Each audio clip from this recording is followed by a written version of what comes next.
Right, in this video, we're going to go through the first couple of tasks for the practical paper 2, specifically the spreadsheets task. So in the practical paper, there was a spreadsheet task and there was a working with arts or graphics task, which was largely done in word processing software, as in you could complete these tasks using word processing software, but we're going to focus on this spreadsheet task for now. So let's just go down here. Here we go. So using spreadsheet software. Okay, so the scenario is a bunch of walks happening in a particular area, and in this spreadsheet we're dealing with 2 worksheets. Okay, so first let me go ahead and open the spreadsheet coast walk, which is this one. So it's open over here. Let me just downsize this so we only see what we need to see. Here we go. So this is a spreadsheet coast walk. Up here you can see the name, and then down here you can see it's got payments worksheet and a walks worksheet. So in every spreadsheet there will be multiple worksheets. Okay, so we just need to be used to that terminology. So it says that the coast walk spreadsheet contains 2 worksheets called payments and walks. Okay, task SS1. So this is the first task we're going to be working with. Open the coast walk spreadsheet. That's been opened. Open the payments worksheet. That's open there. Enter task SS1, your name and some other stuff in the footer of the worksheet. Okay, so let's go ahead and figure out what the footer is. So go to insert. I might need to enlarge this so you can see a bit better. And then we've got something called header and footer. So header is a bit of text that appears at the top of every page once it's printed. And the footer, if I scroll down, is what appears at the bottom. So for these term assessments, we just need to make sure we add our name. So I'm just going to add in my name for now. And then I'm just going to add teacher name. That's fine. Okay, then you click away. And then to get out of this view, you can change the view. Can I change the size of this?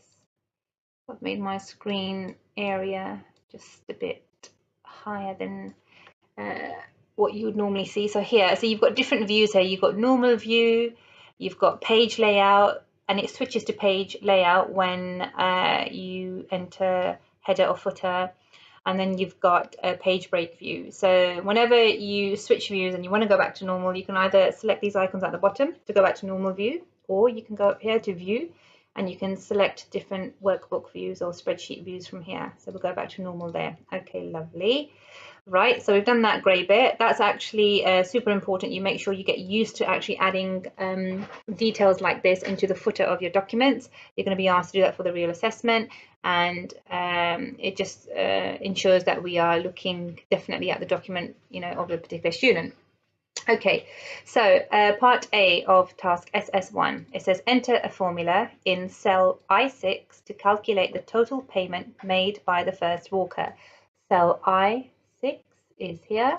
So enter a formula here to calculate the total payment made by the first walker. Right, so what have we got here? We've got first name, last name, date of birth, and payment. So we've got payments made over here. So these added together will be the total payment. So the formula is a sum formula here. So you can do this a couple of ways. I'd encourage you to get used to just typing the formula, which is sum, S-U-M, especially when you've only got a couple of cells like to deal with. So you just got these 5 you've got to deal with here. Sum, open bracket, and then you click and drag the collection of cells that you want added together, and then you press enter.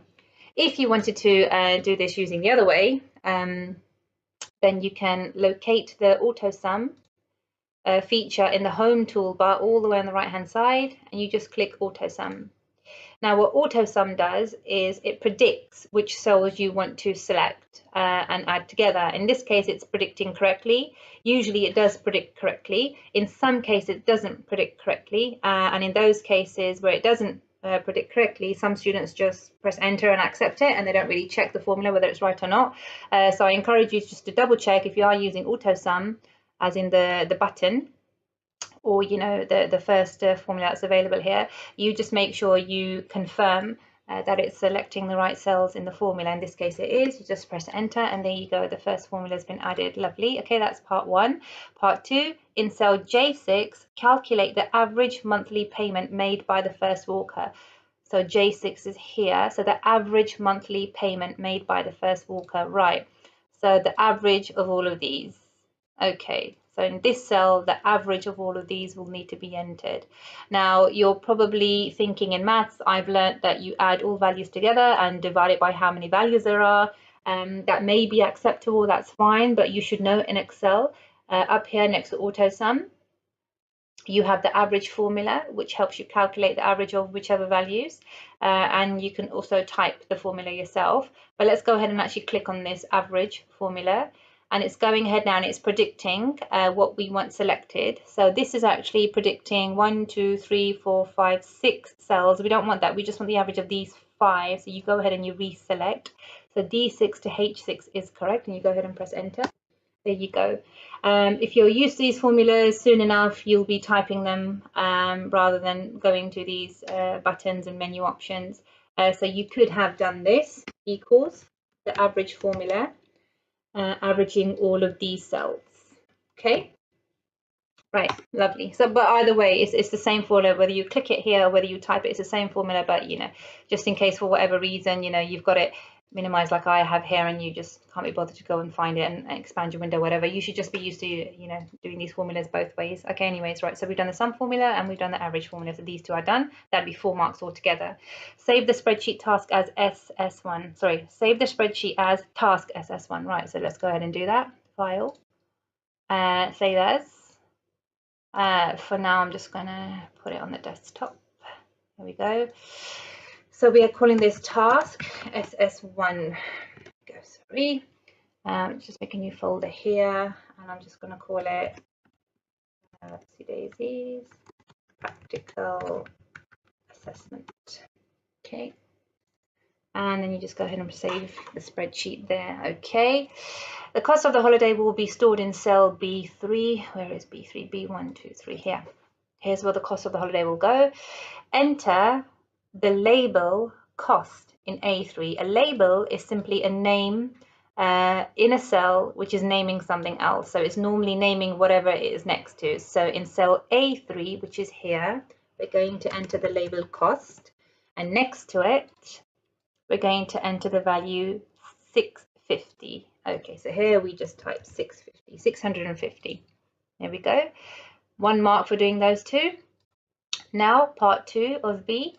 Enter a formula in cell K6 to calculate the balance to pay for the first walker. The balance to pay. Balance is what's left. What's left. Okay. So I can see here that the cost of the holiday is 650. They've paid 470.